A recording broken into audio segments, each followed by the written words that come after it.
Welcome to the first hybrid edition of the Norton Select Board meeting.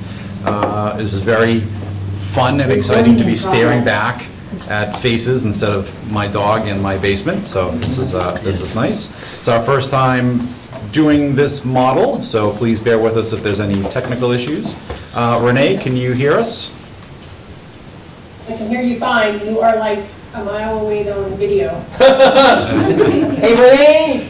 Hello. Hi, Peter. I'm good. Now I can tell you Jack, you wave. All right, so you got Michael, you got me, you got Mike, and you got Jen, and you got Peter in the back. All right, with the time being 7:01, I will call to order this session of the Norton Select Board meeting for Thursday, July 22nd. Let the record show that 3 members of the board are present, myself and Michael at the library, Renee virtually. Christine is on vacation, and I believe Meg will be joining as soon as she fights through the traffic near 495. Before we get into any of the business of the meeting, I wanted to acknowledge the passing of Deputy Chief Thomas Peterson, who passed away last weekend, actually last week, and was laid to rest this week. I've asked Chief Clark to say a few words about Deputy Chief Peterson. I think he knew him best out of any of us and can speak to the loss that the town is feeling today. Chief, you there? Good evening. Evening, Chief. Well, thank you. Yeah, certainly this has been a difficult year. I've known Tommy for over 40 years, close to 40 years, when we went to middle schools together, which is now the Yale School, and when we played baseball together. He loved being a police officer. He went through the ranks, starting as a dispatcher and going up to the rank of deputy chief. But I think, most importantly, I think he was really involved in the community. We do praise a lot of community policing, but it was really natural for him, and really something that he had a lot of great pride in. And I mentioned in his eulogy that I think he fled Mansa Purple just as much as he fled Police Blue. So, it's really a devastating loss to our department, but also the community. I am thankful for the outpouring of support that the Peterson family and the Norton Police family have received. It's really been very much appreciated, and I thank the community for that. So, thank you, Chief. You have all of our sincerest condolences. I can only imagine the pain of dealing with not one but 2 losses in the last 6 months, especially 2 such amazing gentlemen. So thank you for sharing your thoughts tonight. Mr. Chairman, Chief, how is your force doing? I mean, you lose two brothers in a year, in 6 months. How is their mental, besides the obvious, it would be very difficult. Have you done any evaluation of your staff at all with this? Well, the best I can describe it is somber right now. We haven't recovered from sergeant of office yet, to be honest with you. We're trying to, backfill and move forward. It's just been, over the last 13, 14 months. We dealt with COVID, we've dealt with police reform, and now we've dealt with 2 police deaths. So it's a lot. But we have good resources. We have a lot of support from our neighboring communities, the police agencies, and we have a good peer support unit that we're utilizing. Excellent. Thank you, Chief. Well said, Chief Clark. Well said, Chief Clark. Thank you, Chief. Thanks, Peter. Anything else you want to add? I just wanted to say that I'm going to miss working with Tommy. Tommy appeared to be quiet, but Tommy would make his point. He was very straight to the point, and if you didn't agree with Tommy, you'd get that eye. You knew that. But great guy, and just a very calm and caring and individual that we're gonna miss greatly. All right. Thank you, Chief. Thank you, Mike. Thank you. Right. Unfortunately, we've also had another recent loss to the extended family in town, and that would be Rosemary Dolan. So Mike, I don't know if you want to share some thoughts on Rosemary? Yeah, Rosemary was a great person, a frequent visitor to us at the town hall, and Rosemary was very involved with the Recreation Commission, and also worked with the town clerk as a poll worker during elections. And Rosemary always had some great ideas, and gonna miss her. Thoughts are with her family as well. Okay, so I believe Meg joined a few minutes after 7, so we can update that she is here. So we are at full strength for this evening. All right.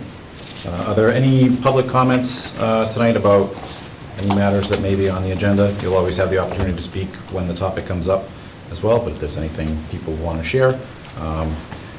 Trying to navigate this through my phone as well, so if you can virtually raise your hand or visually raise your hand, we can call on you.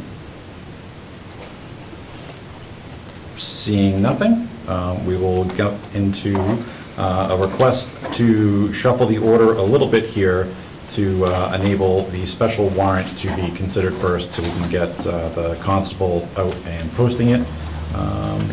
So any issues with that, Mike, over there, Meg? I do not have any. Okay, excellent. All right, Mike, you want to talk us through the warrant? Sure. On the warrant, there's 3 articles, and the first article is for a prior year bill, and this is a bill that the building commissioner just recently found that came in. It was a May 2020 bill, and this is for fencing that was put up down on South Worcester Street after the fire. And so this is a prior year bill of $1,114.25. It just doesn't disappear if it didn't fall into our regular fiscal year.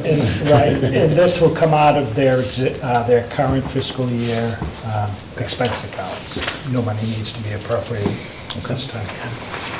Any questions on Article 1, prior year bills? Jack, no questions on that, but does somebody know where this is? Oh, never mind, I found it. Do we want to go through I was going to ask, article does by somebody article? know where it is in the agenda pack, but it's fine, it's on page 36 if anybody needs it. Start there. And the Finance Committee did recommend the article unanimously. Okay. So if there's no additional questions on that, Chair would entertain a motion to support Article 1, prior year bills as described. So moved. Second. All right, I think Mike's muted. okay. Yeah, I can't see anybody except who's presently talking. I saw the lips move, so I did the voice. Thank you. All right, excellent. So we have a motion and a second. We'll go to the roll. Meg? Yes. Renee? Yes. Michael? Aye. I too am yes. Thank you. That brings us to Article 2, the TIF for Yale Appliance. The TIF for Yale Appliance was also recommended by the Finance Committee. The vote on that article was 8 yes, and there were 2 abstentions because they said they spent too much money in the store, so they felt they'd abstain. But,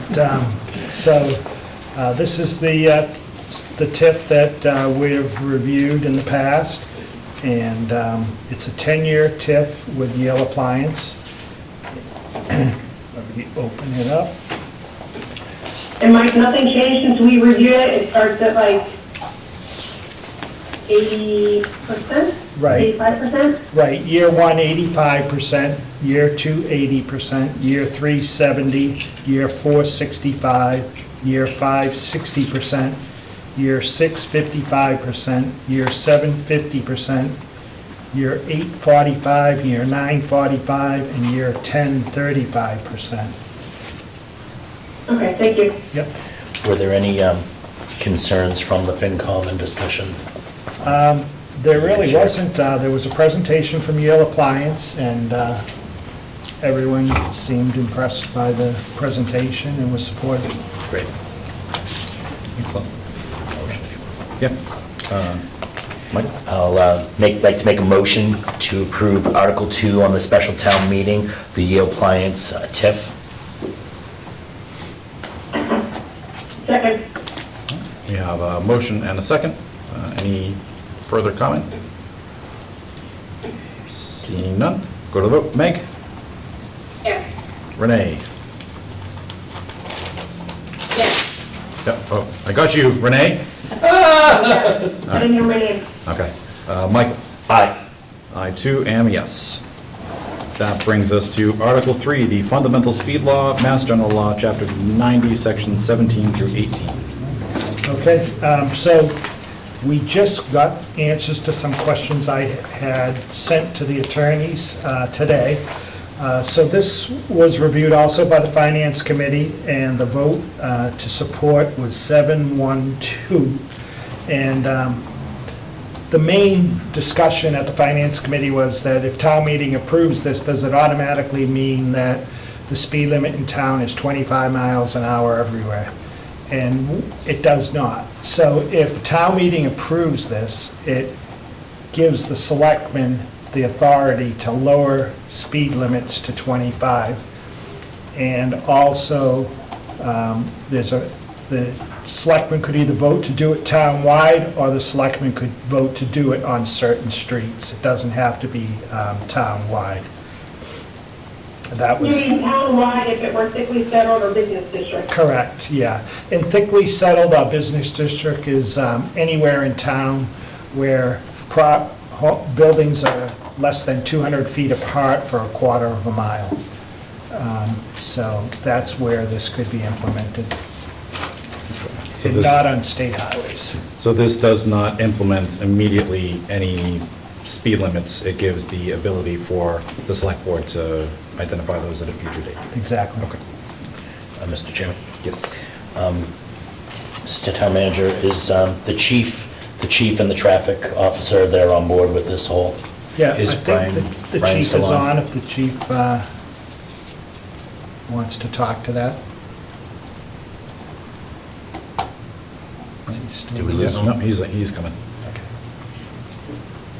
Yeah, so I think if the, if the board of selectmen, I agree that this should be a town meeting article to go forward. It's just really just another tool for the town. Obviously, I think it came about because of the issues in Southwest Street in front of Home Foods, but like I said before, it is a request that at other locations as well. The only thing I would add is, I don't think it should just be a blanket 25 mile an hour town-wide. I think it should be a case-by-case basis.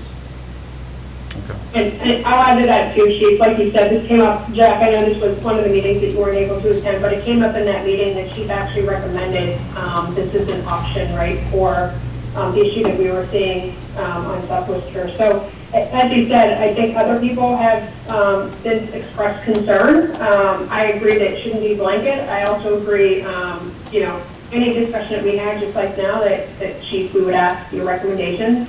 So, and that, could be something too where you have to go back to your department and seek further guidance. But I don't think that this is anything that the board would do without some guidance from you and others. Yeah, I agree. Mr. Chairman, one more thing. Sure. I think this goes back to our, like you said, that on Worcester Street, South Worcester Street discussion. We've had real concerns about certain areas, some of the thickly settled areas in town. I think this is a good article to be passed by town meeting, or to be presented to town meeting. I agree. It seems like another tool in the toolkit that can be used to help our residents. No pun. Very good. Any further discussion? Seeing none, Chair would entertain a motion to support Article 3, Fundamental Speed Law, as presented. So moved. Second. All right, we have a motion from Michael and a second from Meg. Go to the roll. Meg? Yes. Renee? Yes. Michael? Aye. I too am a yes. All right. Now, do we need to do the warrant as a whole? Yep, vote to approve and sign the warrant. and Okay. Send Michael on his way. With all three articles having received unanimous votes, Chair would entertain a motion to support the warrant and authorize members to sign so it can be posted by the constable. So moved, sorry. Second. All right. Meg? Yes. Renee? Yes. Michael? Aye. 2 and a yes. I believe Jen has that in here. So if you want to sign, there's a gentleman here that is ready to take that. I just put mine on the electronic one. Okay. It looks like Christina and Meg are on this already too. Okay.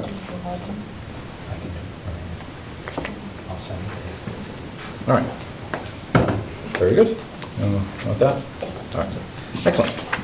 Well, thank you very much for taking that matter out of order. If I can find my papers and get back into...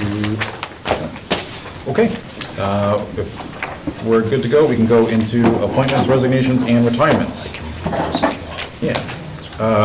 First up are 2 items related to the MBTA Advisory Board. First being the appointment of myself as a member of the MBTA Board. Second would be a designee member of said MBTA Advisory Board. As I understand it, there are 176 communities around the state that are in what the MBTA calls their service districts, and typically the chairperson of the Board of Selectmen or Select Board is the default member as well as a designee. I am unclear as to the expectations or obligations of this role, but it appears to be very, very limited at best, especially since Norton does not have any active MBTA routes that go through it.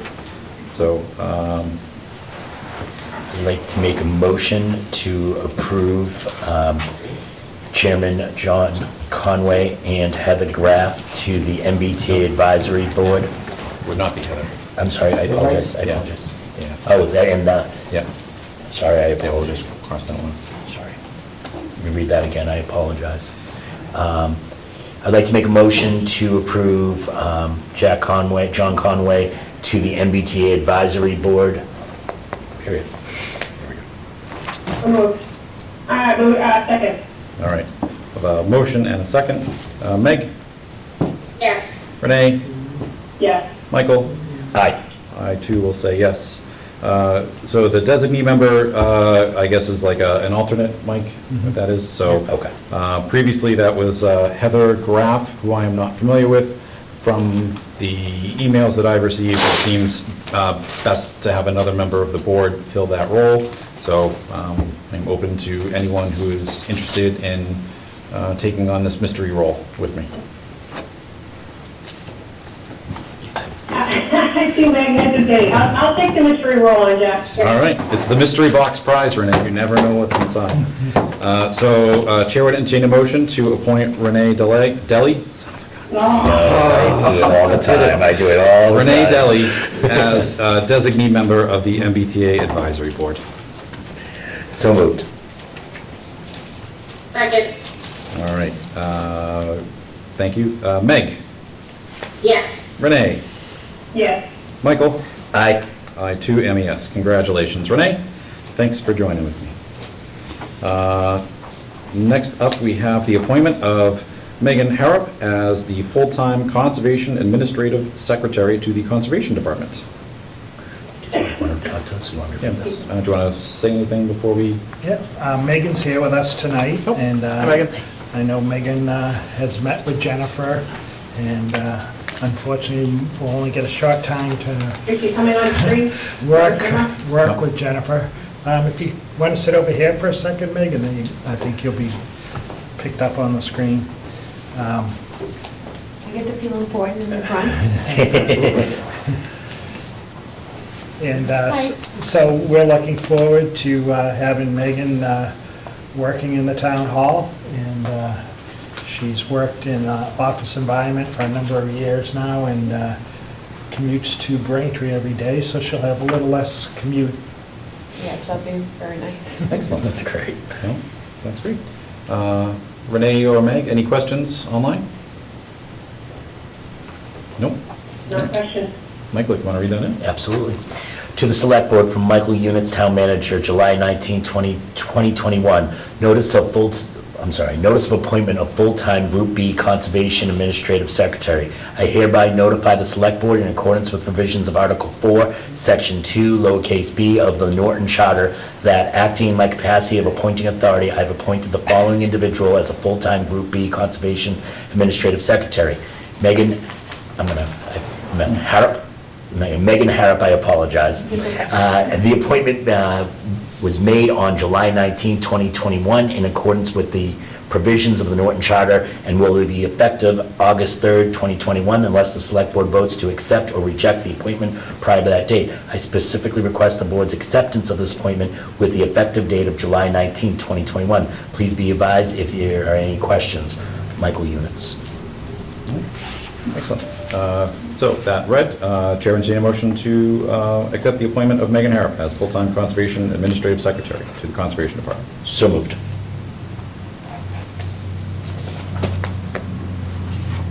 Anybody want to second that? Second. All right. I already said it, but the voice is hard, I can't hear anything. All right. And we have motion and a second. Meg? Yes. Renee? Welcome. Thank you. Renee? Yes. Michael? Aye. I too am a yes. Congratulations, Megan, and welcome aboard. Thank you. I look forward to working with everybody. Thank you. Look forward to working with you. Congratulations, Megan. Best of luck. Thank you. Next, we have the appointment of Rebecca Murphy as an alternate member to the Economic Development Commission. Renee, do you want to speak to this? So I do. Thank you, Jeff. Give me a second. Rebecca wasn't able to join tonight. She had a conflict, but she did send me an email, and I just wanted to pass along a few words. So she's been a resident in town for 38 years, and she worked for the town of Norton for 15 years. So she's looking forward to bringing her perspective as a retired school employee and a lakeside resident to future development. She sees great potential in the town for growth, and she hopes that Norton will maintain some of its small town charm. So she is appreciative of the appointment, and she's looking forward to working with the EDC. And we're definitely looking forward to having another member, and that would make us full with seven permanent members and 2 alternates. Excellent. It's a long cry from 3 years ago when we had nobody on the committee. So it's great. Exactly. That's There's a great. waiting list now. Yeah. No, that's, I think that's a testament to the great work that group has done. So kudos to you all. All right, Chair would entertain a motion to accept the appointment of Rebecca Murphy as an alternate member to the EDC. So moved. Second. Meg? Yes. Renee? Yes. Michael? Aye. I too am a yes. Congratulations, Rebecca. On to some of the sadder news of the night. Resignation of Jennifer Carlino as the Conservation Director to the Conservation Department. Jennifer is moving on today. Actually was her last day. She's agreed to work with us up to 10 hours a week until we have a new agent in place. And Jennifer will be moving on to Easton. And I wish her the best of luck in her new endeavor. Okay. Anybody want to say or? No? Okay. I will say. Sorry, Jack. Can you hear me? Yep, I got you. Thanks, Mike, for those words. I agree. I mean, you know, it's only been 2 years and some odd months that I've been on the board, and we've had her into meetings probably 2 or 3 times, and she's been really good at explaining the regulations in a very specific way that we could understand, and you know, that helps to inform us of you know, things that we need to consider. So I think I'm certainly excited for it. I think it's a great opportunity, and I thank her. I think she was the first one that we talked about a couple years ago. She hit 20 years, and we were looking at how can we do employee recognition. I don't know why I remember that, but you know, I thank her for being here and wish her the best. And then, Mike, I had some general questions too, but I'll let others comment if they want to first. Yeah, I'll echo what you said, Renee. I'm thrilled for Jennifer and her new opportunity, but I'm deeply sad for the town to lose her commitment and passion to conservation activities in town, especially with her institutional knowledge and, again, her ability to explain things in plain English so that we who are not familiar can understand it and appreciate it. And also, Jennifer had a great ability in obtaining grant funds for the town. Absolutely. And if you have a chance, go down to Camp Edith Reed and check that out. Jennifer worked right up to the end and getting that all set up and did a great job, and it looks really nice in there right now. Excellent. One question. I agree with you, Mike. I was able to go when she had that event on one of the evenings, and she did a great job. And I actually had to take my son with me, and he was like thrilled at all the things that she had posted on the walls that she had found like during different tasks that she had to do around town, surveying properties and things like that. That's great. So one thing that came up when I was talking to another resident is how does her departure impact the water bodies group that's been looking for, I'm butchering the name and intent of the group, but there was a new initiative that had Water launched a few Bodies weeks ago to study, I should have read this before. The Water Bodies Committee. It's not the Water Bodies Okay. Committee. I think there was a survey that had been sent out. Wetlands use? Was it the boat bylaw, the boat? Now you're going to make me look it up. Does anybody know what I'm talking about? New River? No. All right. Jack, you're breaking up for me, so I didn't hear everything you said. Yeah, the boat access master plan. Right. That's what it was. Thank So, you. yeah, that'll still be ongoing with Serped. Okay. And we're actually waiting for the town attorneys to do title work on some of the properties around the reservoir right now. Okay. Excellent. So Serpent will pick that up. Excellent. Renee, you had mentioned you had a few general questions. Yeah, so like just in general, like what's the process typically when, somebody's looking for a position or applies for another position, or they inform you that they've accepted one, like from a perspective of timing and communication, can you talk a little bit about that? Yeah. So usually if someone applies in another town, they'll come in and talk to me.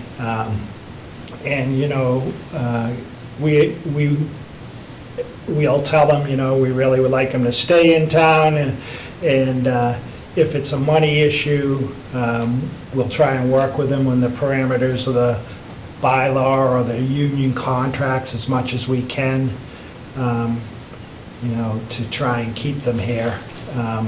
And if it was a money issue, say with someone, and we were able to boost them up a little bit, and they were union, we'd contact the union rep and make sure that everyone in the union was on board with that. And basically that would be how it would work. Okay, and that's something like if that happened, that's something that because it's that contract negotiation, it's something that comes to the board, if we discuss it in executive session and follow the same process as the other contract? It might, it all depends what union, because say, supervisors union, they have a range in their contract, so it would just be like a courtesy with the union, letting them know what was happening to make sure that the union didn't say, well, gee, if someone is getting that, why aren't I getting that? So we'd iron things out. And so, in the past, it has worked before to keep someone, and then in other instances, we just couldn't go as high as the community they were going to. And then sometimes it's obviously not money, it's other concerns.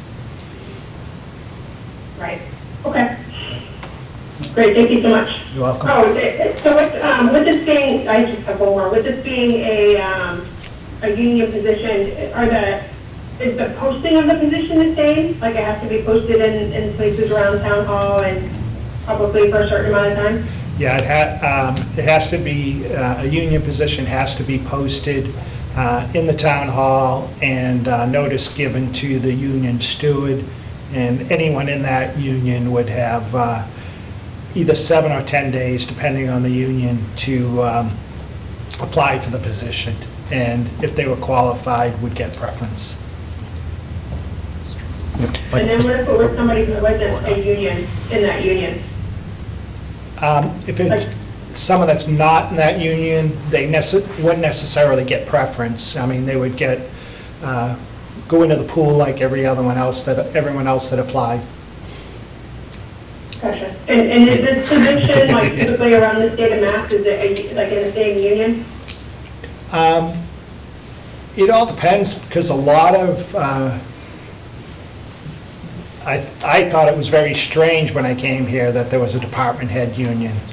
So a lot of communities don't have department head unions. Just so happens here we do. Yeah, I guess that leads into my next question. Because if somebody came and they weren't in the union, but they wanted the position or you offered it, do they have to go into the union, or could they not? Like, how does that work? Under the new law, the position is a union position.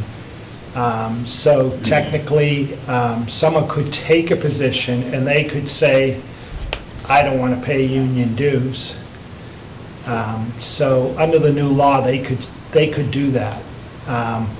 And they would still be represented by the union, but if there was an issue that came up, but as the unions always say, we're not going to send our A-team to represent somebody that isn't paying into the union. But under the new federal law, they do have a right not to pay.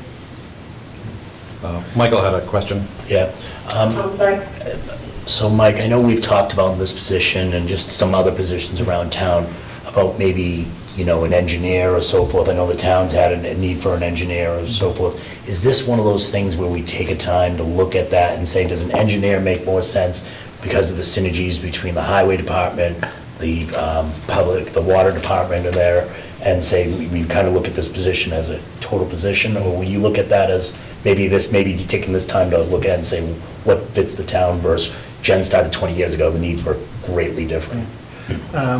Well, actually, I'll talk to the chair and vice chair of the Conservation Commission, and I was talking today, trying to see what other communities have, to see if they have any other ways that they go about it, and get some ideas. Okay. Excellent. One more question. Sure. Can you just bring back that discussion to this board, just give us some guidance, so and before it's posted, and so we know that's the kind of the direction that we're moving in. Yeah. Great. Right. Excellent. Thank you all. Next up, we have the resignation of Donna Palmer as the public health nurse to the Board of Health. Yeah. Donna actually retired and is moving out of state and moving to Ohio. And, I'm sure these guys over here know we really are going to miss Donna. Donna was very devoted, put in way more hours than she ever put in to be paid for. And, to have someone that was the head nurse in a critical care unit at a hospital come here and be our public health nurse, we were very lucky and fortunate, and we're definitely going to miss Donna. And I know the Board of Health, everyone in there is beside themselves, but wish her the best and her family as they head out there. And You didn't say no? she didn't accept, you said we don't accept your resignation? and I was jealous when she told me what real estate prices are out there. I think we have a former Ohioan on the board who can probably speak to that. Yeah, I was going to say, as a former Ohioan, can I try to convince her otherwise? I'll have to find out what town and let you know. I forgot what town it is, but I'll. Yeah, please do. All right. But it's one of the, well, when I lived there, the city I lived in was actually, I think, the second cheapest in the United States. It's not the case anymore, but it still is I mean, we could just say that the majority of folks up here who own a house could probably buy a block in Ohio. Could buy 6 acres with 2 houses, a pond, and a carriage house. All right. Yeah. That sounds oddly specific, Mike. For under 300,000. Just saying, just saying. Well, I think it goes without saying that we wish Donna the best in her retirement and thank her for all that she's done, especially over the past 18 months, helping Chris Zonner navigate the COVID landscape for the town. Just can't say enough good things about her.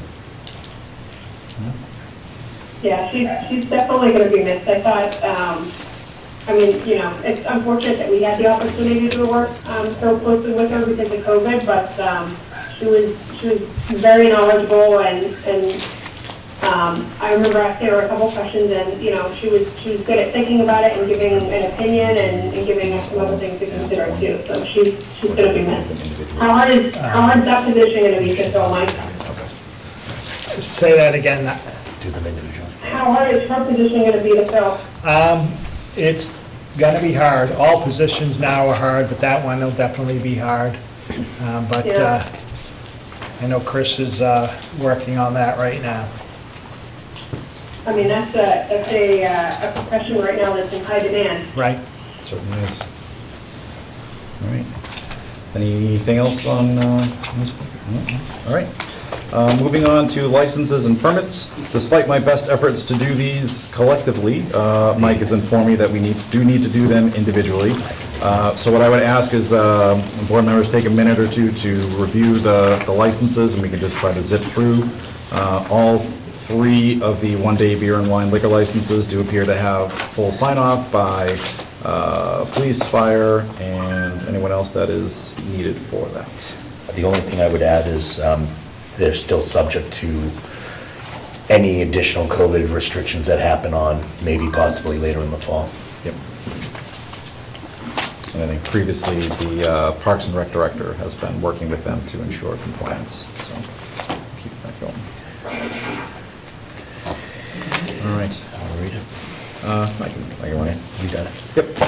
So I think with that time gone, Chair would entertain a motion to approve the one-day beer and wine liquor license to Michelle Medeiros for a private event at Everett Leonard Park from 12 p. to 3 p. on Saturday, August 21st, 2021. So moved. Voice over for Meg, second. All right. Motion and a second. Meg? Yes. Renee? Yes. Michael? Aye. I too am yes. Chair would entertain a motion to approve the one-day beer and wine liquor license to Don Bouillard for a private event at the Everett Leonard Park from 11:30 a.m. to 7 p.m. on Sunday, August 22nd, 2021. So moved. Second. All right. Go to the vote. Meg? Yes. Renee? Yes. Michael? Aye. And I too am a yes. And these, we'll have to talk to Jen, these names are getting progressively harder to pronounce, so that's not cool. Chair would entertain a motion to approve the one-day beer and wine liquor license to Stephanie Adji for a private event at the Everett Leonard Park from 1 p.m. to 5 p.m. on Sunday, September 12th, 2021. So moved. Second. Meg? Yes. Renee? Yes. Michael? Aye. I too am a yes. Get it out of the park. That brings us to our first special events parking permit of the concert season, and I believe the first since 2019, since COVID took away live music. So we have the application of Larry W. Enos to be utilized at 254 Mansfield Ave from 7/13/21 to 10/15/21. In the packet, I believe Jen had sent the proposed parking layout for this. Do you have? Is it in the packet or did she send it separate? It's in my printed packet. I have it here. Hey, Mike, just a note too in the packet, it looks like the requirements from both the building inspector as well as the fire department have folks listed that are no longer employed by the town. Can we just make sure that those are updated with the new people who are serving those capacities? Sure, yep. Three brothers. That's in progress, we just noticed that the other day. All right, very good. Did you hear the fire chief, Renee? No, what did he say? He said it's in progress, that was just noticed the other day. Excellent, thank you. Welcome. So, Mr. Chairman, may I? Yep. So Mike, what's the, how many of these do we usually get in a typical non-COVID year? How many of these do we usually get? In 2019, we had 4. And as a follow-up question, Mr. Chair, what's the fee to get a permit? I think it's like $50. I do not, Yeah, permit fee, $50. It's about $50. Yep. Okay, thank you. Yep.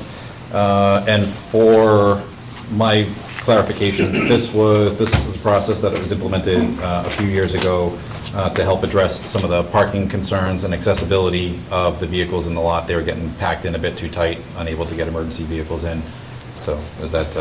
exactly, it was raised by the fire department. They were concerned that they weren't able to get in and around vehicles, and that was the main thrust of this, to make sure the parking areas were safe. Okay. And I believe the requirements are for 15 foot between rows of parked cars, and each spot is 9 by 19. Did my homework. All right. This one proposal in front of us for 254 Mansfield Ave is for, looks like 33 cars parked in a residential lot. You said it's zoned commercial? It is zone commercial from Smith Street to the Mansfield Town Line is all commercial.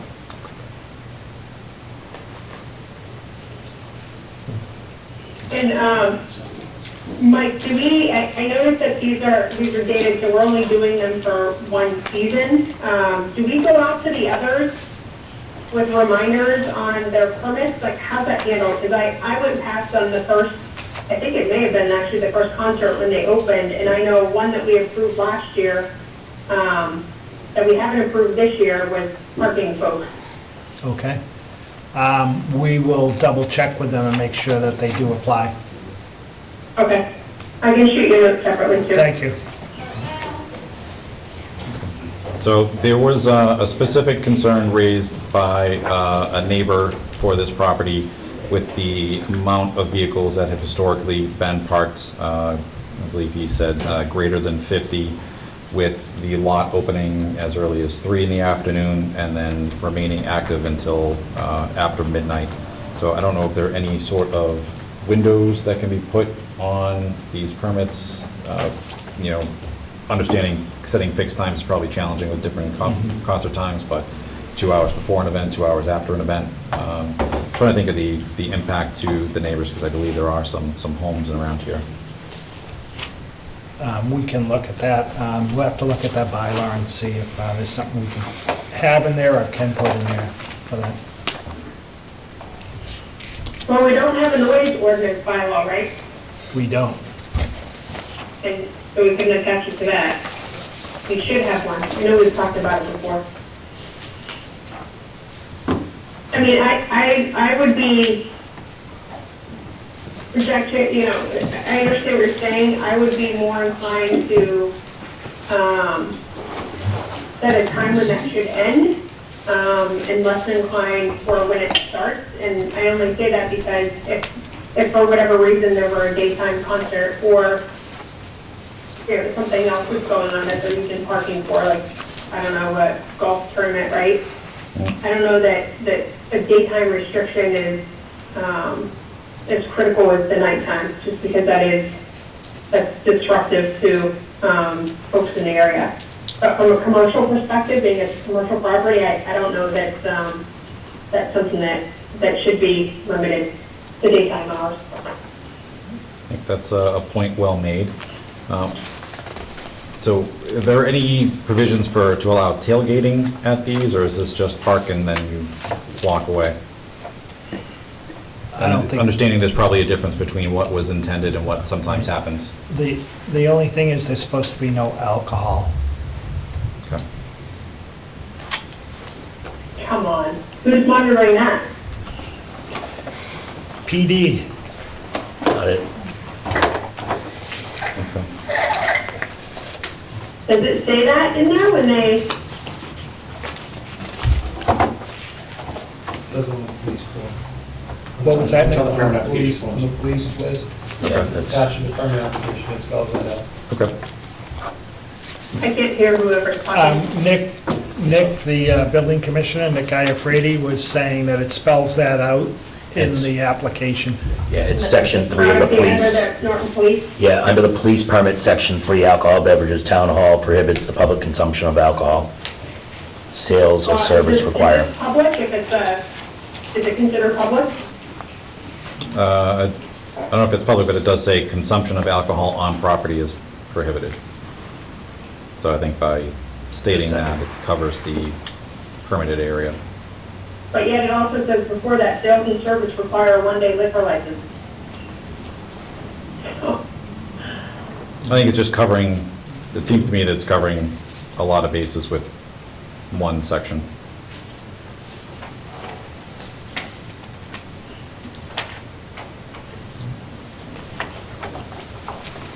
We might want to revisit that. Item 3 and 4 and make sure they're correct.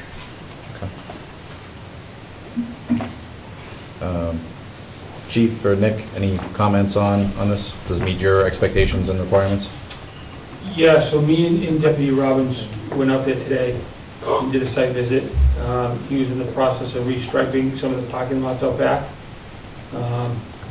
It meets the requirements set forth in that as far as 15 feet between aisles, 9 by 19 parking spaces. He does have 2 porta potties on site. He provides trap barrels for trash. And we were okay with it. Okay.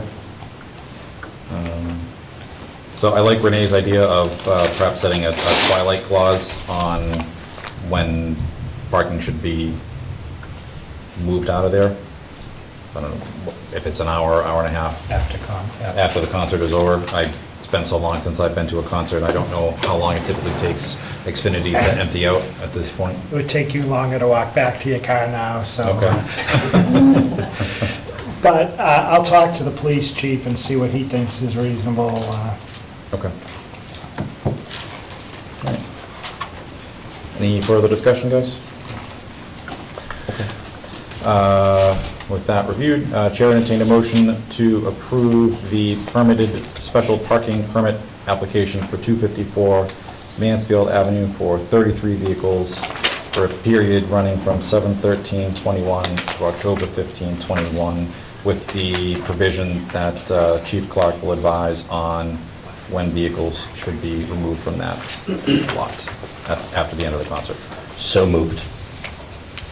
Is it 33 or 55 parking spaces? 33. Second. It's 55 Hold on one second, Meg. parts, Oh, it's different numbers. Yeah, so there's 55. I don't see it listed in the it's 55 application total. at all. Okay, it's 55. I thought he was using a continuous numbering scheme, but it was by lot.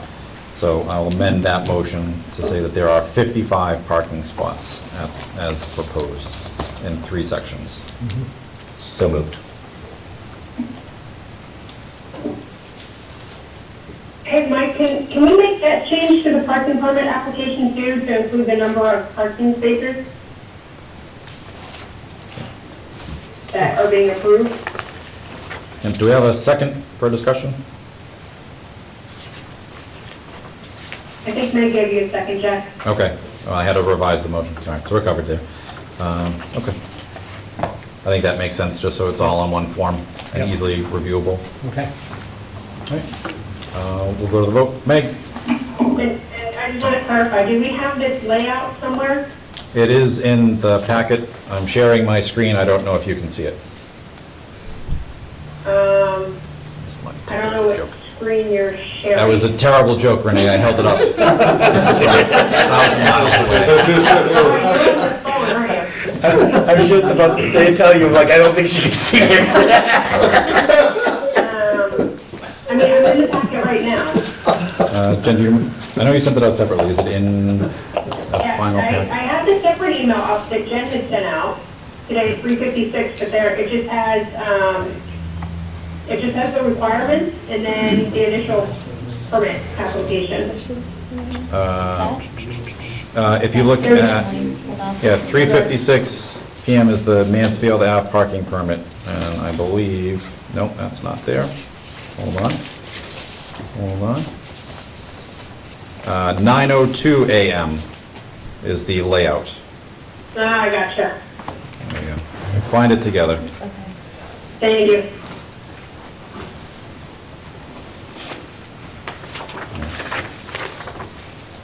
Very good. So we'll go to the vote. Oh, Nope, I was talking to them too. okay. Very good. Meg? Yes. Renee? Yes. Michael? Aye. I too am a yes. So if we can follow with Chief Clark on what his recommendation is for quiet times and what the enforcement is for alcohol consumption on there. Okay. That closes out. Yeah, any announcements? I don't see any, which is great because Christine, our finance, is not around. Okay, going twice. New business. We have our friends from Norton Fire here to discuss the ambulance billing write-offs with Captain Wilson. Captain Wilson, welcome. Good evening. So, it's the first time we've actually come to the board to ask guys to actually write off some of the ambulance bills. Right after Judy McCarron left, we found that we had a lot of back bills that hadn't been collected, so when we got the next contract with Comstar, we asked them to get us in with First Financial, which is a collections agency that goes after, obviously bills that are overdue after a period of time. So since then, obviously, they can't collect everything that's out there. So they sent me an email and said, most departments, or most towns, after 6 years, are not allowed to actually, collections isn't allowed to still go to people to get the actual overdue bills. And also, James Swell had been asking about it if we do anything with the outstanding balance. So I had them put together the list from basically 6 years ago. I gave it to Mike Units, but I just wanted to, on the assigned date, I just noticed the assigned date on a lot of these say 2017. That's not actually when the bill was sent. It was actually probably a year or two before that. So even if they say 2017, that's when it was assigned to the collections agency. But you can't collect anything from someone after 6 years. So what I'm looking for the board to do tonight is just to approve the write-offs from 6 years ago because we just can't collect it. I spoke to James Swiller today, and he said it's more of a housekeeping issue to get kind of the books to zero. Doesn't really make much of a difference as far as budget-wise, but it's nice to have that to say that, we're starting from this point, and from this point on, there's nothing left as far as collections are concerned. Okay. Michael? I don't know town, and this is probably for the town manager, I don't know town finance. Is there any economic benefit for writing this off the books on an enterprise account? On a business it would be, but is it on a town accounting system, is there? As Mike said, financially, it doesn't really make any difference. It's just audit-wise, when the auditors come in, they don't see this number hanging out there year after year after year. Okay. And what is that number? I apologize, I'm getting a lot of paper in front of me. The number is $125,393.79. I'm sorry, Captain, one more time, 100,000. I was expecting to write a smaller number, and then you threw it. $125,393.79. Okay. And just to reiterate, these are monies that we can't collect because they're outside of the debt collection window. Yes, yep. And, as far as, I also asked Mr. Coelho, is there a time frame? Should we do it every year? He said it doesn't have to be done every year, but we should probably look at it maybe every other year to just get ones off the book. Okay. The company does a really good job. They're not, First Financial, they're not high pressure, they don't follow people home and stuff like that. And we have they have our guidelines on, what we're looking for, what can be collected and what can't be collected. For instance, a lot of the co-pays we'll just write off. There's certain things that we will, if it's a resident, if it's a certain amount, things like that they have. All of our guidelines as far as that, they do really good. They pretty much, I think they're the collection agency for probably every ambulance service in Massachusetts. Okay. Renee or Meg, any questions or comments? I do have one, and I may have missed this just because the sound is not that great. What time frame does this $125,000 span?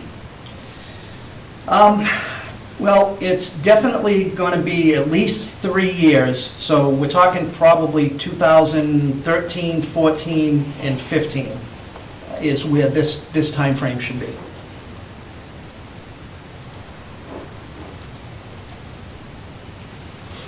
And there are processes in place now, right, with that third party to try to get these monies, and you're suggesting that we look at this annually before it gets to a point where we can't collect? Well, I guess it's not allowed legally to collect after 6 years. So, you know, the collection agency says you should do it every year. James Swallow says we can do it every other year. You know, obviously, the stuff that can't be collected at the 6-year mark. And this may not be a question for you, maybe it's a question for Mike, but when we can't get the monies for this, are there liens, or like what happens to a person who should be paying it that we haven't relieved of that obligation? I don't know, Mike, do you know if it affects their credit rating? It does. The First Financial, the way it works is the ambulance billing company that we have, which is Pro EMS out of Cambridge, they have a specific time frame and how many times they contact the person. They contact them basically 3 times. They do it, I believe it's 3 times written, 3 times by calling them. I believe it's a year that they do after they exhaust everything they can to actually, through insurance companies, through everything they can get the money. And then once that happens, they give it to the collection agency. And then at that point, it actually goes into the credit, it automatically goes right into the credit rating board. Once they pay it, as you guys know, with a gentleman from New Hampshire, they take it right off of the credit, which is obviously a good thing. They also offer, you know, anytime, if someone says, hey, you know, I can pay it, but I need to make a payment plan, they usually give that to us, and then we make the arrangements for a payment plan. So they'll work with them any way they can as far as, you know, to get the stuff paid. But it does go on to their credit rating right away when it goes into the collection agency.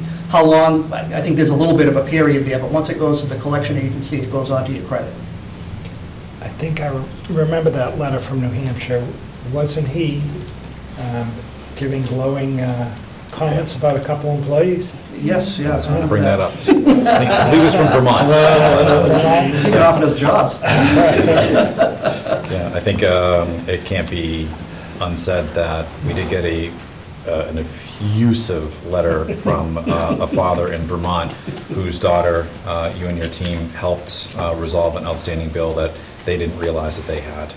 And they just commended you guys for the compassion and effort that went into it to help them through this. So, great job. Thank you. And I mean, like I said, this isn't something that we, you know, go after people for stuff like this. There's all different reasons why people can't pay. I can tell you right now, even on the current sheet, they have it listed as, you know, some, you know, it's because they're deceased, some, you know, they can't get a hold of, some have moved out of, they basically keep track of them as far as that goes. So it's nothing, no high pressure type thing that they're trying to get people in. Like I said, we'll work with them with anything. We've cut bills in half on some circumstances. We offer hardship forms if they do fall within you know, a certain amount that they make a year, we can write the entire bill off. We do an age thing when they're a certain age, we don't do it. So it's pretty liberal as far as that goes. We don't go after people, especially somebody who really can't afford this, because we don't want anybody to not call 911 because they think the ambulance isn't going to go there. And most insurance companies do pay pretty much all of the all of the ambulance bill. It's just sometimes it goes directly to the person and not the insurance company, and sometimes it's a matter of them submitting it to the insurance company, and it gets paid in full. Excellent. Thank you, Captain. I think with that discussion had, and I think an understanding of this being a paperwork cleanup issue, Chair would entertain a motion to authorize the write-off of outstanding past due uncollectible ambulance billing write-offs in the amount of $125,393.79. So moved. Second. Meg? Yes. Renee? Yes. Michael? Aye. I too am a yes. Thank you, Captain. Thank you. Appreciate you coming.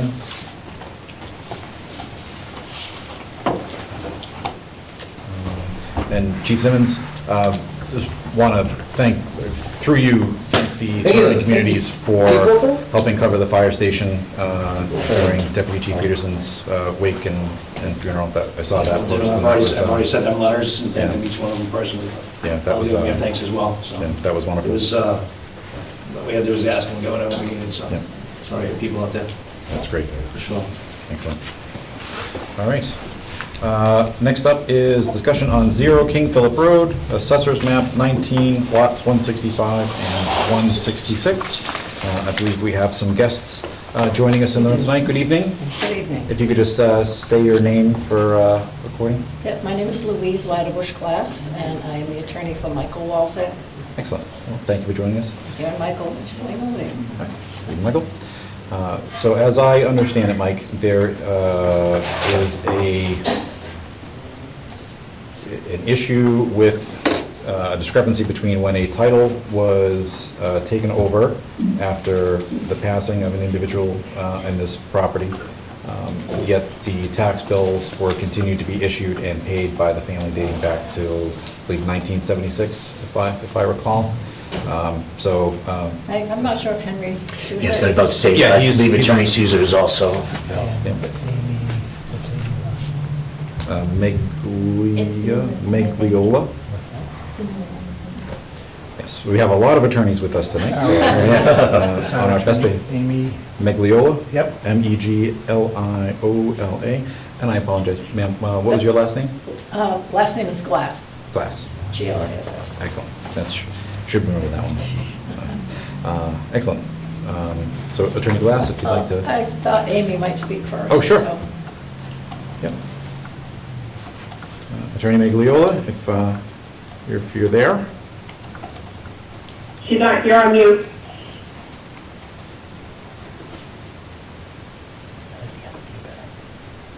One second, Jack, she's just trying to unmute. I don't know that you guys can see. Yep, I There you can. go. There you go. Can you hear me? Great, Yeah. thank you. So thank you, Select Board and guests, for having me tonight. My name is Amy Metriola. I'm an attorney at Sedell & Sedell, and we represent the town for tax title matters and have for many years now. So I did hear a bit of the introduction to this matter and the presence of Attorney Glass there, and it's nice to see her. But I couldn't really hear the gist of the dialogue, so, and I apologize if I'm repeating something you already said, but the connection's a little poor on my end. So this is a property that's about 10,000 square feet. It's on King Philip, and it's currently owned by the town. So the background of this property is a tax delinquency. What happened is that a tax delinquency occurred many years ago, fiscal year 1970, a long time ago. And there are basically two methods to cure a tax delinquency for the municipality. One is a due process method to the land court in which notices received by the parties, they have an opportunity to be heard, and after that period, if there is no contention, dispute, objection, judgment can enter on behalf of the municipality. And that's a land court judgment, due process through the land court, which is proceeding. The alternative to that is what happened here. And that is a Commissioner of Revenue land of low value proceeding. It's administrative, and that there's no due process, there's no notice required of parties, there's no opportunity to comment, there's no judgment entered. What happens is that properties that cities and towns want to submit for low value consideration have to come underneath a threshold amount in value, have a distinguished and odd balance to the tax debt. It is a very simple and straightforward and swift process in that the city or town files an application with the Commissioner of Revenue asking for the property to be declared land of low value. The Commissioner of Revenue sends back an affidavit stamping it, saying yes, it's low value. That affidavit gets recorded and gives the municipality the right to auction the property. And that's what happened here. The taking for the property, which was a delinquent tax, was going for $20. But the right of the town through the Commissioner of Revenue in affording them the opportunity to auction the property is what the town availed itself of. And it did so under law and was just. So the issue with this property is that it was taken again many years later and redeemed, meaning there was a payment that was made, and that's in the books and records of the town. Further after that, in the more recent years, the family of the original owner, the original owner, Theodore Walchuk, passed in 1974. Thereafter, it's believed that his family members continued to pay the taxes for years. And the books and records of the town show no delinquency for years up until the present and consistent tax payments. So what the town has been presented with is a couple of attorneys, respectfully Henry Sousa and Louise Glass, who represent a proposed seller and a proposed buyer of this property. Through their diligent efforts and the title exam that was prepared, they found this history of the town's tax taking, the low value proceedings, and the auction by the town. Now, the auction by the town, there weren't any bidders who either bid or gave the town the value for what the property was worth. So the town ended up conveying it back to itself. So their end title showed the deed to the town and town ownership for a number of years. They consulted with the town, and the town's records were reviewed, and the records show that there's no delinquency, taxes have been paid for years, and the books show zero balance. They presented the town with now a request to have the property revert back to the original owner and or his estate. And that would, quite frankly, be done by a conveyance method. It would be a deed from the town to the heirs of the original owner, when the property would revert back to its original ownership, and it will allow the opportunity for attorneys Glass and Sousa to strike the deal for the client, have the property sold, I believe, to an abutter, put an abutter's name on the records for the town, put the property back on the tax roll, generate revenue for the town, and hopefully help good paying tax citizens for years to come. The reason why it's before you tonight is because we're hoping that you get your assent and approval, and of course answer any questions that you may have, and agree that the property should be deeded back and revert back to the original ownership. I'll place an article on the town meeting warrant and support that article of moving forward and having the deed struck to the prior owners and allow this transaction between Henry Sousa and Attorney Glass to move forward. Excellent. Thank you, well said. Yeah, very good. If I might comment? Sure, Attorney Sousa? Yes,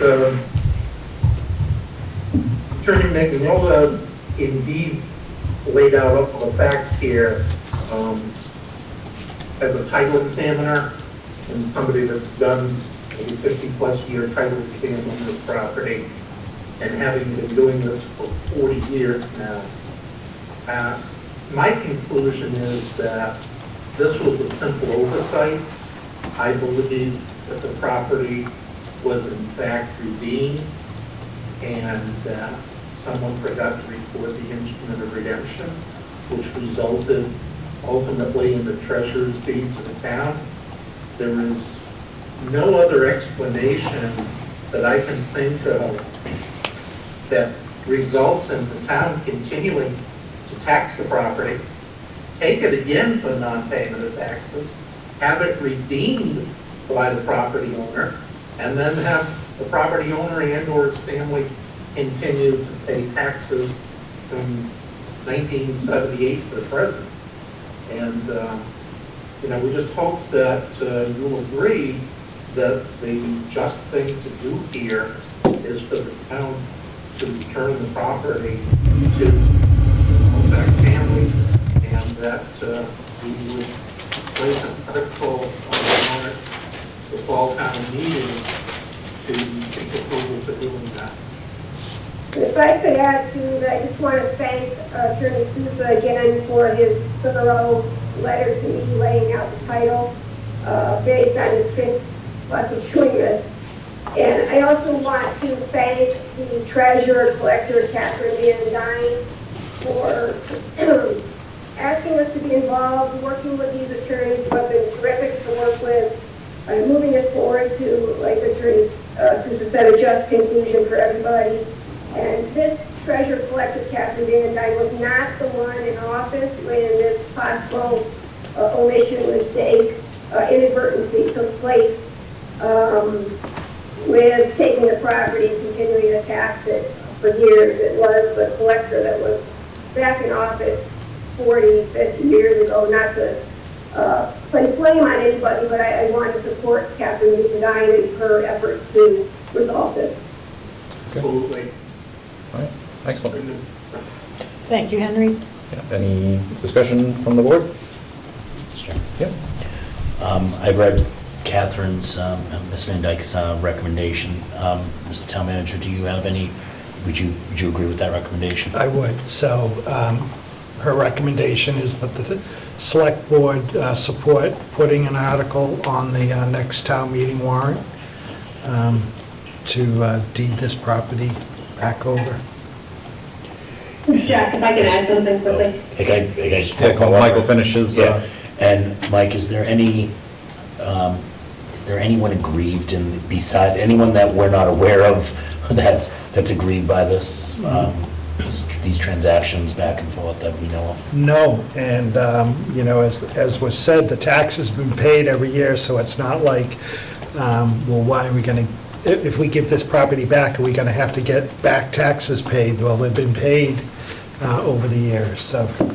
And if I may interject a moment, I had sent a letter previously, and one of the points that I made was that if this does get agreed to, that the family would be expecting all their tax payments returned with interest. Right.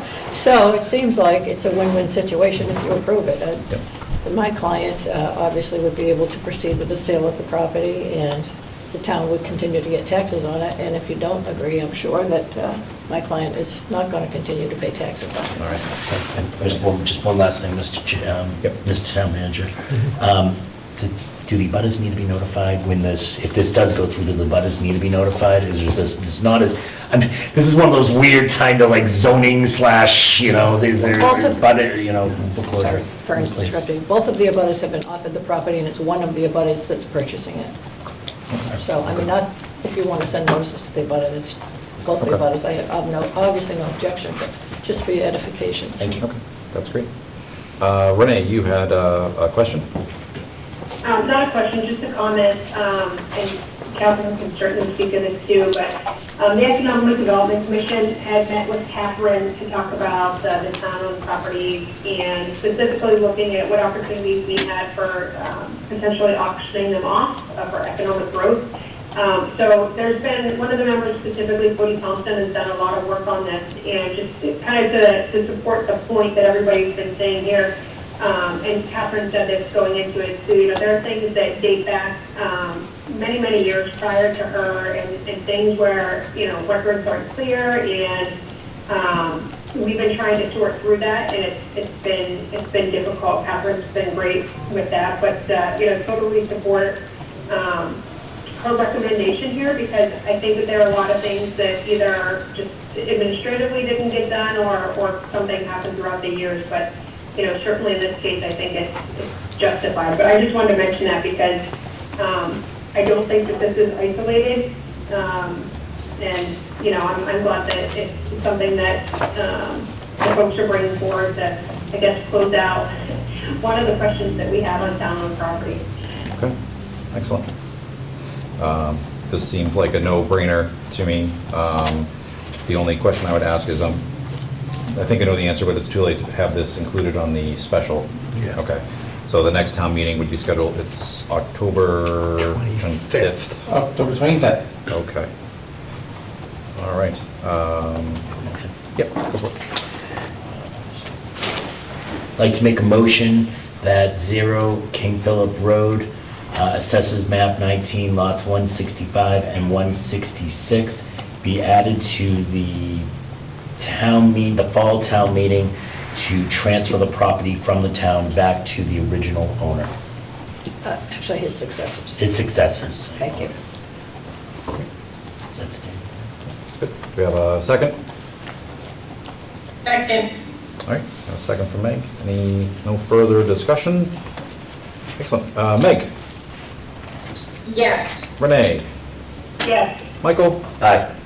I as well support this. Thank you very much for Thank bringing you, this forward. everyone. Thank you. Have a good night. Mr. Souza, Attorney Souza, you seem to, Appreciate it. Attorney Souza, you seem to get yourself into these cases like at everyone else's side, these old deed cases. But good luck to you all. Thank you. It's like the new Indiana Jones. He's the archaeologist He is. attorney. All right. Excellent. Thank you very much. All right. Next up, as our agenda shows, is a discussion on the Norton Cares Fund. For some context for you all, after the Springtown meeting, where the debt exclusion was approved, Mike and I were approached by members of the Board of Directors for the Council on Aging, who wanted to try to get some publicity and ideas around fundraising for the Norton Cares Fund.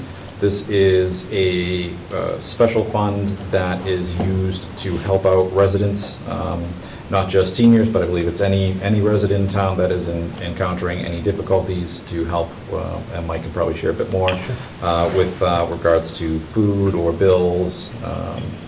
So that is the impetus for the discussion now, understanding that tax bills will be increasing as the projects go on, and once they are bonded, we want to try to get out in front of this and try to build the relatively low amount in that to an amount that can probably help some families if they need it. Want to share a bit about what the fund does, Mike? Sure. So the idea behind the fund is to be used for the health and welfare of Norton residents, as determined by the town manager and Norton Human Services Council on Aging Director. And so applicants must be current Norton residents. An initial intake will be done to assess the needs, and then all federal, state, and local resources would be considered as an initial possibility, and this would be used for those instances where there is a hole that needs to be filled. And we really, right now, we only have about $2,000 in the fund, and we really would like to build the fund up, just for those instances where someone has their boiler go down and they have no money, it's the middle of the winter, and they're desperate and could come to see Beth and get assistance, having someone come in to repair their boiler. That's great. One question I have on this, I'm hoping the answer is that all dispersals of these funds are completely private? Correct. Okay. Yeah, it's all confidential. Great. And how do we increase this fund? We need donations, so we've got to work on getting awareness out there, and Charlene is going to put a link. Right now, if you go on to the website and click, I'm trying to think, I don't have it open, but there's a quick link site, and right up pops the for fuel assistance, and we'll put it right there, so if someone comes in, they just click on that and it'll go right to this. Okay. But we also have to get the word out to residents, and I know we've talked about working with the treasurer to see if we can put a notice in the next tax bill or something like that will make people aware of the fund. Is there a way to do a roundup program on water bills or tax bills? You can round up that would go to the CARES Act fund, whatever. So if it's 79, say if it's 50 cents, you can you can opt in just by clicking, just checking that and opt that up, and then the difference would go into that. Yeah, I'll check. I don't know, to be honest with you, on that, or if there was, when someone pays their taxes, donate $1 or whatever. Before you go, you made the same assumption that I did. So you said Norton CARES Act. So this is not related in any way, shape, or form to the CARES Act that we all experienced through COVID. This is a completely separate fund. It took me a little bit to wrap my head around why we weren't talking about COVID as this was starting, because it's not related at all. Although I was going to ask the town manager, is there a way that can COVID CARES Act money be used to advertise and promote the program as a need, as it's affecting people whose needs from COVID may have risen because of COVID? Unemployment, so on and so forth. Is there a way that we can use for the marketing and advertising to try to really promote the program? I'll look into that. You can't fund the program, I understand that. Yep, no, I'll look at that. And ideally on a fund like this, and I know I brought this up with James and Catherine the other day, and you're dreaming. Well, maybe I am, but ideally, a fund like this, you want to build it up so that you spend the interest every year, and the fund keeps building. So we really, that would be the dream in the future. Is there, gonna get crazy, is there any way to perhaps transfer anything from the Hicks funds into a seed amount for the CARES funds?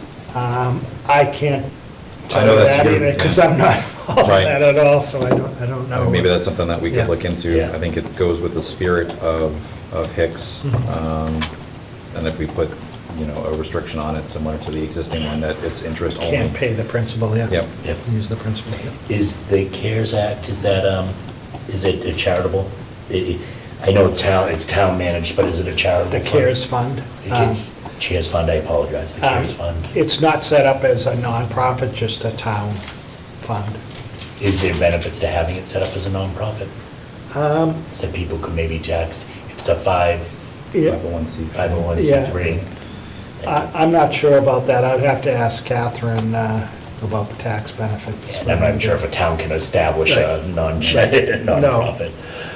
So, And this is great. I would be happy to get involved in this. This is what I do.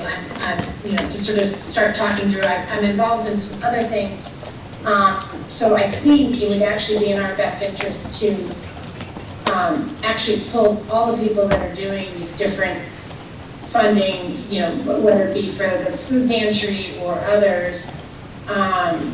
It seems like we should be, instead of competing against each other for funding, I think it'd be important to sort of just talk about, could we have a general fund for the town of Norton? Yeah, that's a great idea. Yeah. Hey, Mike, one question. Is this considered, I know it's not nonprofit, but this would be considered as a public local charity, yes? That was a question we were just having, how a town fund is considered when it comes to people writing something off on their taxes. I'll have to check on that. Well, no, I'm not worried about the tax implication. What I'm thinking of is in the HDAs, Yeah. right? So just for the awareness of the board, one of the things in the host community agreement that we have with marijuana establishments is an annual charitable nonprofit contribution.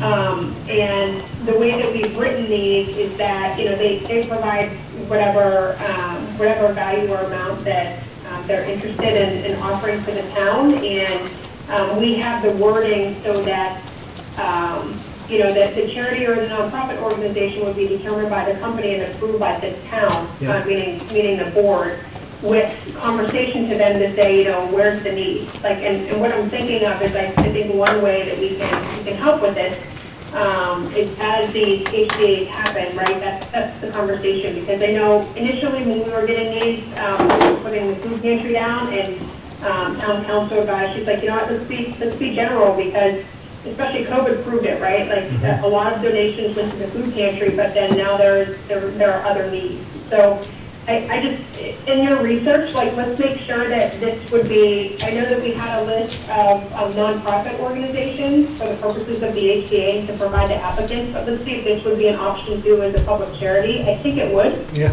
And then the board should just, consider and keep in mind when we have discussions with those folks who are doing business in town, that this potentially could be one of those charities that we designate for that year or years after.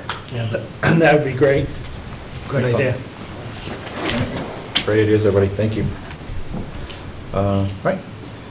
Next up is a discussion and/or vote to declare Norton Police Department's 2007 on-site 400 radar trailer, VIN, you can write that, as surplus.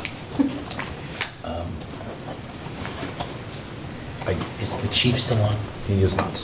We have a very skeleton crew remaining with us. Sorry. Yeah. Mr. Chairman, my radar machines have been kind of one of the top priorities over the last year, and we're going to get rid of one. Is there a reasoning behind this that we know? Yeah. You going to say something? No, it is. All right. It's because it's in the That's pack. Jen's favorite answer. It's It's like it's in the pack. You know, it's in there. So they did get some new radar machines recently, and if you notice, on Elm Street, the machine was out there today. Yeah, and the chiefs, the new machines, I love them. They don't tell you that you're speeding, they give you a very sad face. So, And his explanation is that the current machine is not working. Okay, and the cost you have it, outweighs. It's in the packet, by the way, just so everyone knows. Yeah. It's almost like Jen knows what we're gonna ask. Yeah, I'm comfortable. Okay. All right. Any other discussion? All right, so Chair would entertain a motion to declare Norton Police Department's 2007 on-site 400 radar trailer VIN 1B9BR10147H659070 as surplus because it's not working. So moved. Second, Meg? yes. Renee? Yes. Michael? Aye. 2 and a yes. That concludes new business. I see nothing under old business, which will slide us right into the town manager's report and an update on 237 Mansfield Ave, also known as the former rec center and current home to Norton Kayak Company. I'm meeting down there with Norton Kayak tomorrow at 12, just to discuss with him some of the issues. It's hard to, I want to meet with him so I can see his concerns, because I know today Highway went down there figuring they were helping out and did some clearing and cutting, and then at the end of the day, we got an email from them that they did too much clearing and cutting, so. Okay. I really want to meet down there with Dave, so tomorrow we're going to meet and go over any issues that he has concerning that. All right. And just to summarize the generality of Mr. Lennon's concerns is he leases the access to the property through the town and runs a business there, and some of the upkeep on the property is less than his expectations in terms of grass cutting and storage materials, standing water, so he was just looking for us to resolve that. So I'll let you know after the meeting tomorrow. All right, perfect. Actually, I'll be joining you down there. All right. So one question that I have outstanding is, I understand that there is a tenant that lives in that. Does the town have a lease with that, or how is that structured? The town had a lease, and now it's a tenant at will after you signed the agreement with Mass Fish and Game to Okay. put a parking area down there. Okay. So the tenant is at will until we figure out when Fish and Game's gonna go in there, and then that would end it. Okay, is there a time, I'm sorry, Mr. Chairman, is there a time frame for that, or? From Fish and Game? Yeah. No, I gotta check with them and see where they're at. Is it beneficial at this point? I mean, I don't want to obviously kick anyone out of anywhere, but is at this point, is that kind of, should we just pick a date and just kind of move on from that, so we're getting ready for Mass, so we don't have to really deal with the, From fishing game. yeah. Let me check with them and see what they say in the next meeting. I'll let you know what their status is. Okay. So Mike, with the lease having been expired and kind of an at-will tenant, who is responsible for the upkeep of this property?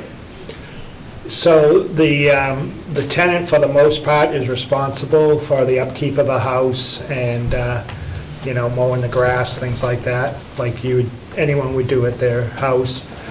Any major repairs, if we had to do a roof or anything like that, we would do.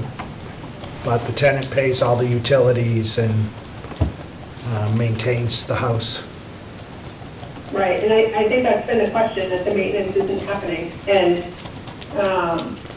if that's the case, like there's not a leak, but it sounds to me like there would be a breach. Mhm. So, I mean, this is something, this has been in, like, it comes up every year. I think this is the third time potentially that I'm hearing about it. So, I'm interested in hearing what you come back with at the next meeting, but we need to figure out a way, whether it means that we have some sort of another lease agreement in place, or a date, to Michael's point, where the tenant will be out. But in the interim, I think it's town property. We still own the overall responsibility for the property there. So do we know when the lease expired? Not off the top of my head, I don't. Okay. If there's any way to get a copy of the last active lease for that, just so we can understand what the expectations were, because I wonder if, in whole or in part, it's just a lack of clarity on everyone's part, and everyone's kind of pointing fingers at each other. So if we can look in that, and I will see you tomorrow on that. All right, great. Select board report, oh, Just a couple other things, if I could. I suppose.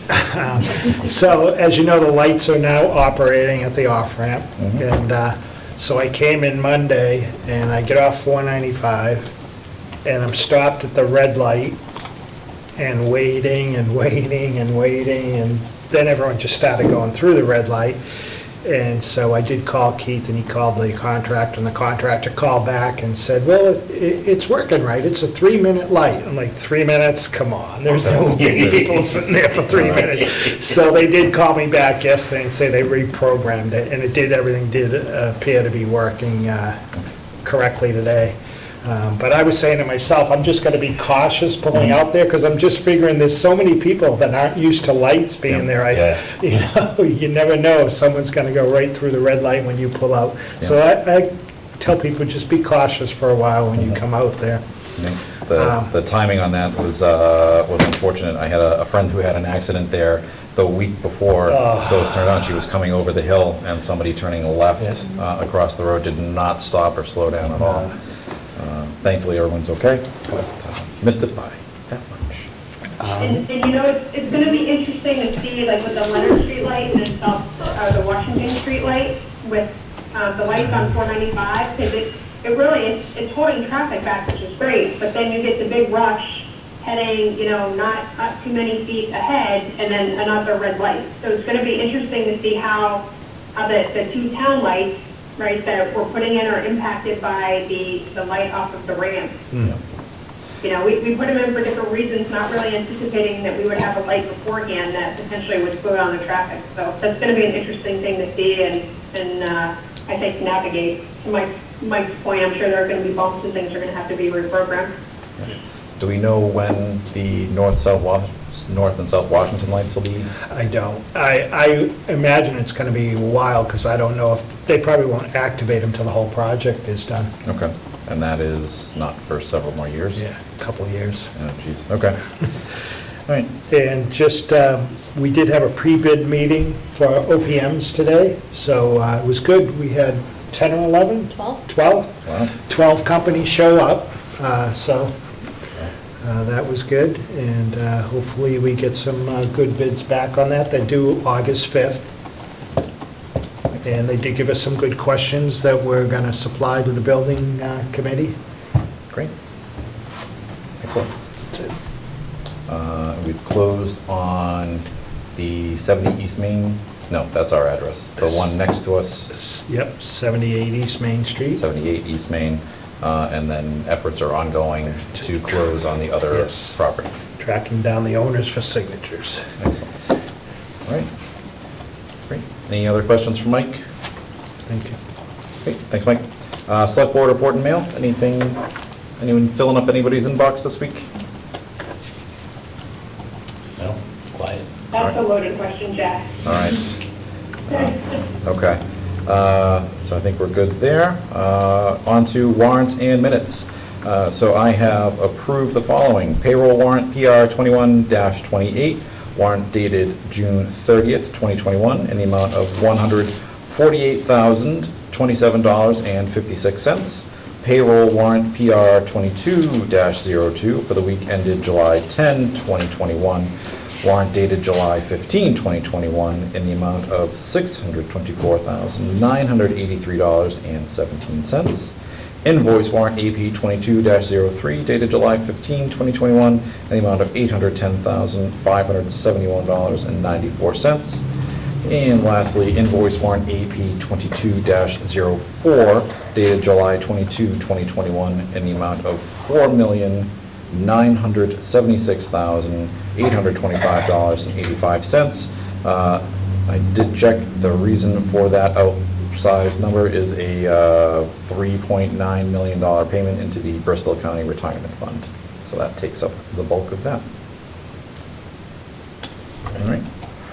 On to the minutes. Renee, I'll ask, are we good to go on the January 21st, or?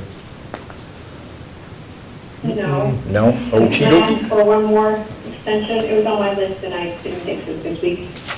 Yeah, that's, It's been on my list. excellent. All right. How about any of the other minutes? Any hesitation to approve any or all? I'm up to date. Okay. All right. As am I. So if any of these executive session matters are still ongoing, we'll just hold off on those. All right.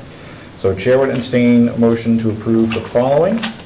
The minutes from April 15, 2021, executive session, May 13, 2021, executive session, May 27, 2021, executive session, June 10, 2021, open session, June 24, 2021, open session, June 24, 2021, executive session, June 30th, 2021, open session, June 30th, 2021, executive session, July 8th, 2021, open session, and July 8th, 2021, executive session. So moved. And, Okay, motion and a second. Meg? yes. Renee? I think, Okay. Michael? Aye. I too am a yes. Excellent. Thank you very much.